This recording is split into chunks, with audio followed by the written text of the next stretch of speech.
Chamin menikmati ciuman itu, sementara Jinhae terkesan menolaknya. Dia memberontak dan ingin melepaskan diri dari Chamin, namun Chamin seolah tak mau melepaskannya. Jinhae berhasil menghentikan ciuman panas itu. Dia mendorong tubuh Chamin dan mencoba tenang agar bisa mengambil kembali oksigen yang tadi sempat hilang karena terlalu bernafsunya Chamin mencium bibirnya. Rasanya sesak dan sulit bernapas. Sedikit terengah-engah, Jinhae meminta Chamin tak melakukan hal seperti tadi padanya. Jinhae pun bergegas melangkah pergi. Sementara itu, Yongsuk sudah membuka pintu apartemen anaknya.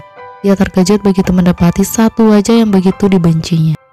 Sementara itu, Jinhae juga tak kalah terkejutnya dengan Sungsuk. Dia tak menyangka situasi tak menguntungkan ini akan menimpanya. Suasana pun menjadi tak enak. Sungsuk menanyai Jinhae dengan nada kesal, kenapa Jinhae ada di sini. Chamin yang kali ini tak ingin Jinhae dimarahi ibunya menjawab kalau dialah yang membawa Jinhae ke apartemennya. Sungsuk jelas semakin kaget mendengar pengakuan Chamin. Chamin bahkan dengan beraninya menyuruh sang ibu untuk pergi saja. Sungsuk membelalak kaget tak percaya sang anak akan mengusirnya demi perempuan yang begitu dibencinya. Jinhae merasa tak enak hati sehingga dia meminta Chamin tak seperti itu karena dia layak akan pergi. Chamin tak peduli, dia menarik lengan Jinhae sehingga langkah Jinhae pun terhenti. Chamin berkata kalau dia akan mengantar Jinhae pulang. Chamin melewati ibunya begitu saja, sementara Jinhae mencoba protes dengan bilang kalau dia baik-baik saja dan bisa pulang sendiri. Di dalam mobil saat mengantar Jinhae pulang, ada panggilan masuk di ponsel Chamin dan itu dari ibunya. Chamin malas dan tak menerima panggilan itu. Jinhae melihat itu dan menatap tak percaya pada apa yang dilakukan Chamin padanya. Chamin dengan tulus berkata, aku tidak akan membiarkannya, yaitu ibunya berteriak padamu lagi. Aku tidak akan membiarkanmu terluka lagi. Aku akan mengganti semua kesulitan itu dengan kebahagiaan. Jinhae menjawab kalau dia sudah melupakan semua yang dialami dulu. Kesulitan, penderitaan dia sudah membuangnya. Jadi Chamin tidak perlu membayar atau mengganti apapun padanya. Sesampainya di depan rumah Jinhae, Chamin meminta Jinhae tidak memikirkan apapun dan tidur saja dengan nyenyak.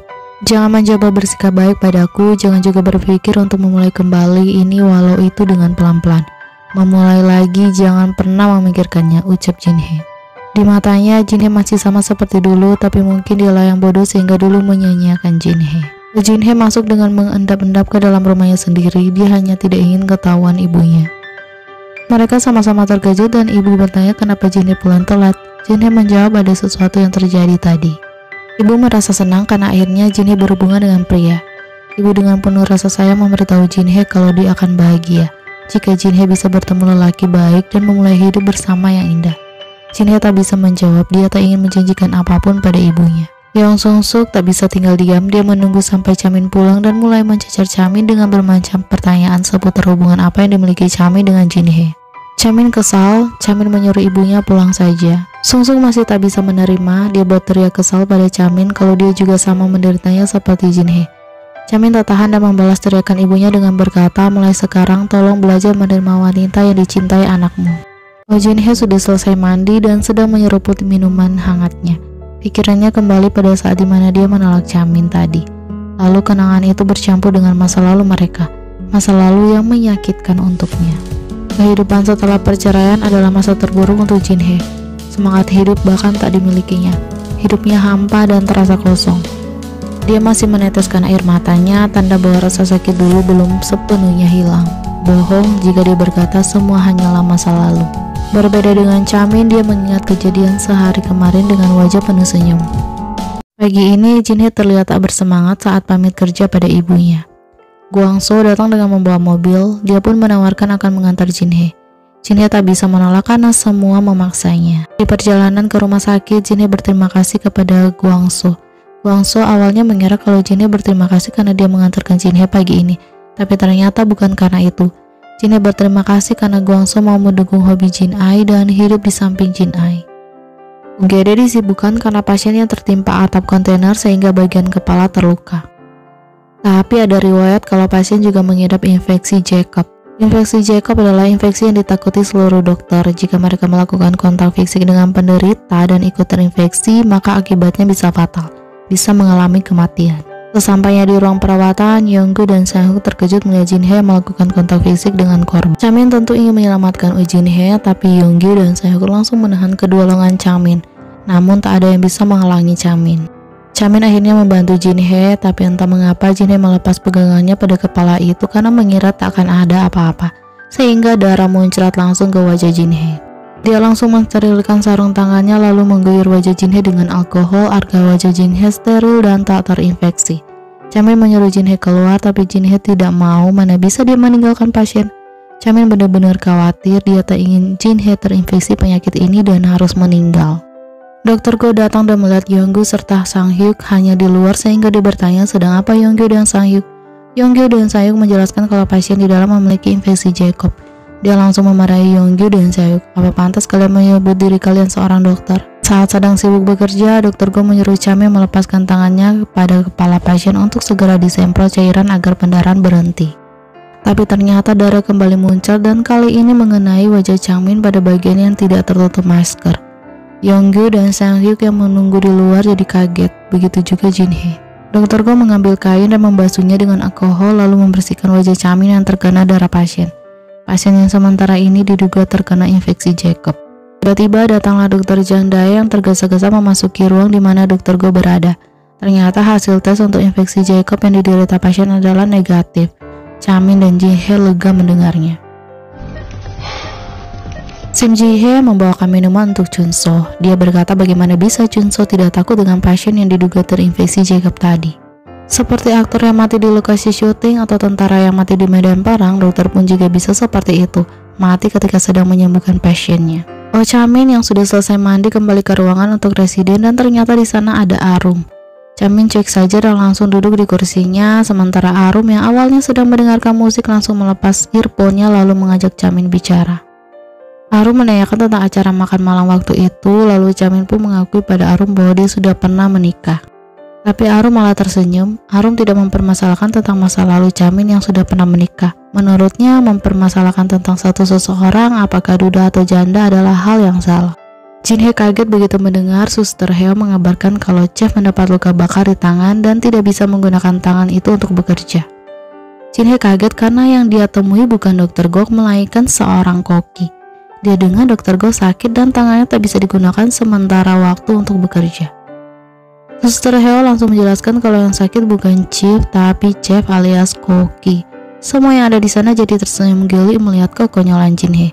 Kecuali Chamin, dia terbakar cemburu karena Jin Hye rela berlari ke sini saat mendengar kalau Chief Gok yang terluka. Oh Chamin menggerutu sendiri dengan apa yang dilakukan Jin Hye tadi. Tiba-tiba Dr. Sim datang dan mendengar kalau Chamin sedang kesal. Dr. Sim malah memberitahu Chamin kalau menurutnya Jin Hye benar-benar menyukai Dr. Gok dan Dr. Gok pun menyukai Jin Hye. Dr. Gok bukan pribadi yang mudah terbuka hatinya untuk orang lain. Akhirnya Chamin memberitahu Dr. Sim fakta tentang dia dan Jin Hye yang pernah menjadi pasangan suami istri dulunya. Dr. Sim pun jelas kaget. Dr. Sim berkata kalau ini takdir yang luar biasa karena Chamin dan Jin Hye bertemu lagi setelah bercerai. Sip magang Oh Chamin sudah selesai dan dia berniat pulang. Tapi ternyata di depan rumah sakit sudah ada Jin Ai yang menunggu Chamin. Jin Ai menjelaskan dia ingin meminjam uang pada Chamin karena dia sudah menjual cincin pernikahannya dengan Jin Hye. Cincin perkawinan yang selama ini masih Jin Hye simpan. Akhirnya cincin pernikahan itu ditebus kembali oleh Chamin. Chamin tak percaya kalau Jin Hye masih menyimpan cincin pernikahan mereka dulu. Chamin juga akhirnya mau meminjamkan uang pada Jin Ai dengan catatan Jin Ai jangan sampai memberitahu Jin Hye. Jin Ai berjanji dengan sangat senang karena Chamin mau membantunya. Dr. Go menghampiri Jin Hye dan bertanya di mana Chamin. Jin Hye menjelaskan kalau sepertinya Chamin sudah pulang. 좀 전에 퇴근하는 것 같은데. Dr. Go menjelaskan kalau pasien yang harus menjalani donor ginjal akan dipindahkan ke rumah sakit Gomin hari ini dan dia ingin Chamin yang mengantar pasien itu. Jin Hye akhirnya menawarkan dirinya dan Dr. Go pun setuju. 제가 하겠습니다. Chamin menelpon Jin Hye dan jadi tahu kalau Jin Hye mau mengantar pasien ke rumah sakit Gomin, sehingga Chamin bergegas menuju rumah sakit Gomin untuk memastikan kondisi di sana.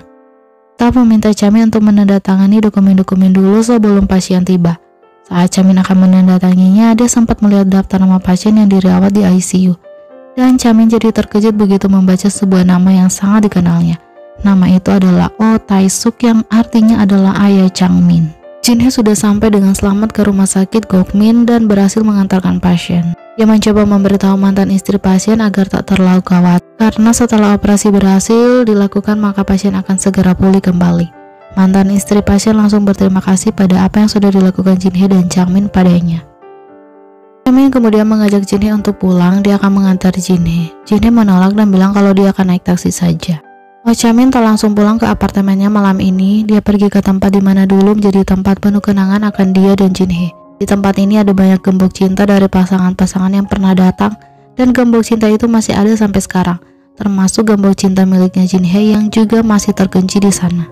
Min kemudian melangkah menuju tempat di mana ada gambar hati besar dengan lampu kelap-kelip di sana, dan Chamin seolah-olah kembali ke masa lalu. Saat dia sampai di tempat itu, sudah ada Jin Hye yang menunggunya. Saat itu Jin Hye ngambek karena Chamin terlambat. Chamin tersenyum melihat Jin Hye sedang merajuk, tapi ternyata Chamin sudah menyiapkan satu pertunjukan untuk Jin Hye yang dia yakini akan membuat Jin Hye terpukau. Tiba-tiba datang seorang pesulap tampan yang membuat Jin Hye senang. Pesulap itu mendekati Jin Hye dengan kotak kecil di tangannya. Dia membuka kotak itu dan memperlihatkan pada Jin Hye kalau isi kotak itu adalah sebuah gaun cantik berwarna putih tapi dalam ukuran sangat mini. Lalu dengan gerakan tangan pesulap menarik sudut atas kotak sehingga kotak kecil itu berubah menjadi besar. Setelah tirai dibuka, kotak tadi benar-benar berubah menjadi besar dan Jin Hye menjadi takjub melihatnya. Jin Hye langsung membukanya, dia terharu melihat bahwa ada gaun putih dan cantik itu sudah berubah menjadi gaun yang bisa dipakainya. Jin Hye sangat senang dan langsung memeluk Chamin. Chamin pun bahagia melihat lebarnya senyum Jin Hye akan kejutannya hari ini. Chamin kemudian mengucapkan kata cinta untuk Jin Hye, tapi sedetik setelahnya dia tersadar dan tahu kalau semua hal indah tadi hanyalah masa lalu, sehingga senyum Chamin pun memudar. Ji Hye dan Chun So akhirnya sampai juga di sebuah bar. Saat mata Jin Hye melihat sekitar, dia terkejut melihat ada Jin Hye di bar ini. Ji Hye pun memberitahu Chun So bahwa ada Jin Hye di bar ini. Chun So protes kepada Ji Hye, malah mengajak Jin Hye duduk bersama. Ji Hye dengan senyum menggoda bertanya kenapa Chun Ho yang jadi panik sendiri. Dia dan Jin Hye hanya akan bicara tentang kehidupan saja. Sim Ji Hye bertanya tentang seperti apa sebenarnya pria yang Jin Hye suka. Jin Hye tak bisa menjawab, membuat Ji Hye mengganti pertanyaannya. Keluar bar, hujan sangat deras. Ji Hye pun langsung berlari masuk ke dalam taksi begitu ada taksi di depan bar, dan meninggalkan Jin Hye bersama Chun So yang jadi kikuk bersama. Di dalam mobil, Chun So dan Jin Hye terlihat canggung. Jin Hye bertanya pada Dr. Go apa Dr. Go lebih memilih seseorang yang membuat hati berdebar atau seseorang yang sudah dikenal akrab.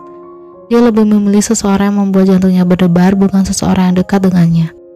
Entah mengapa mendengar jawaban itu, Jin Hye tersenyum senang. Chamin ada di dalam mobilnya dan ditemani hujan deras sedang menunggu Jin Hye. Dia ada di dekat rumah Jin Hye sambil menatap cincin pernikahan yang ternyata masih Jin Hye simpan.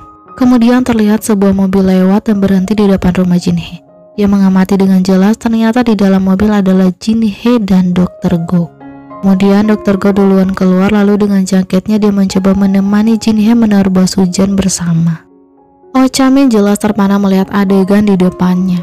Melihat ternyata Jin Hye lebih memilih pulang bersama Dr. Go daripada dengannya. Haruskah dia mundur dan mendukung Jin Hye dengan Dr. Go seperti saran yang disempatkan Dokter Sim padanya, atau dia tetap mempertahankan rasa ini dan merebut kembali Jin Hye? Dan bersambung, kita lanjut di part selanjutnya. Bye bye.